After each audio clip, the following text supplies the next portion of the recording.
Rajya Sabha elections के बाद जो कि टाई हुआ, जिसमें पर्ची जो खुली वो भारतीय जनता पार्टी के उम्मीदवार की खुली, उसके बाद अटकलें लगने लगी कि सरकार गिर रही है, सरकार जा रही है। और भारतीय जनता पार्टी ने जिस प्रकार के तंत्र का प्रयोग किया वो सबके सामने है। हिमाचल की संस्कृति में इस प्रकार पहले कभी नहीं देखा गया। और दूसरी बात कि सरकार का सेशन चल रहा था, और जब सरकार का सेशन चल रहा था तो हमारा बजट फाइनेंशियल में पास होना था। उस समय मेरे सामने एक न्यूज़ आई जिसका कि मैं खंडन खुद नहीं करना चाहता, मुझे पता भी नहीं था, मैं तो ऊपर अपने चैम्बर में बैठा हुआ था, कि मुख्यमंत्री जी ने इस्तीफ़ा दे दिया। अब पता नहीं कहाँ से ये न्यूज़ आई।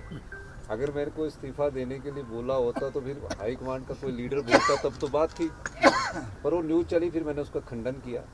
वो एक षड्यंत्र के तहत न्यूज़ चल रही थी ताकि जब हमारा फाइनेंशियल वोटिंग हो उस समय हमारे संख्या कम हो जाए। मैं एक चीज़ पूछना चाहता हूँ, भारतीय जनता पार्टी किस मेजॉरिटी की बात कर रही है? 25 उनके विधायक हैं। राज्यसभा में विप लागू नहीं होता जिन 6 विधायकों ने वोट क्रॉस किया। 3 आज़ाद विधायक बीजेपी की विचारधारा से आते हैं, उन्होंने उनको वोट डालना तो हमें पता था।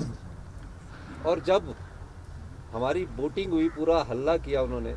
पहले तो मार्शल को गले से पकड़ा, किसी ना किसी तरह सत्ता की भूख उनको लड़ाई और झगड़े करने पर उतारू थी। सीआरपीएफ आई यहाँ, हरियाणा पुलिस आई यहाँ, उनके हेलीकॉप्टर पूरे दिन यहाँ मंडराते रहे।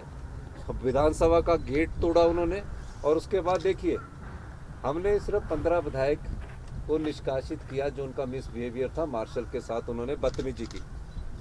फिर उसके बाद स्पीकर का फैसला था, हमने रेजोल्यूशन मूव किया, स्पीकर ने स्वीकार किया।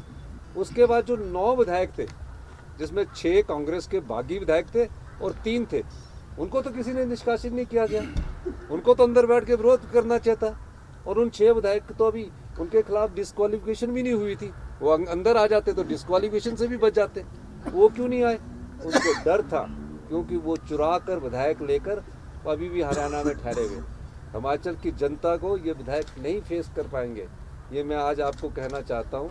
हमने ईमानदारी से सरकार चलाई है, हमने लोगों की समस्याओं का जब से निपटारा करना शुरू किया है, ये लोग किसी न किसी राजनीतिक षड्यंत्र से कांग्रेस की सरकार को गिराने का दायित्व कर रहे हैं। मैं आज फिर भी कहता हूँ, हम निश्चित तौर पर हमारी सरकार हिमाचल प्रदेश में, और 5 साल हम हिमाचल प्रदेश में हमारी सरकार चलेगी। आप लोगों की सरकार है, जनता की सरकार है ये, इसमें हम कोई दूसरी बात नहीं कहना चाहते। और मैं ये भारतीय जनता पार्टी के नेताओं को कहना चाहता हूँ कि जिस प्रकार की ओछी राजनीति का परिचय वो दे रहे हैं, ना मेजॉरिटी है ना कुछ है, और सरकार गिराने की कोशिश कर रहे हैं, उस प्रकार का जनता जवाब देगी।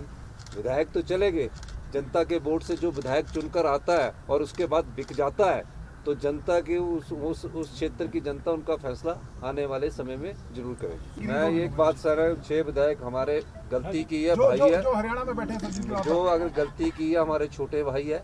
ओके, कुछ बड़ा भी होगा कोई, लेकिन मैं ये कहता हूँ कि गलती भी माफ़ की जा सकती है।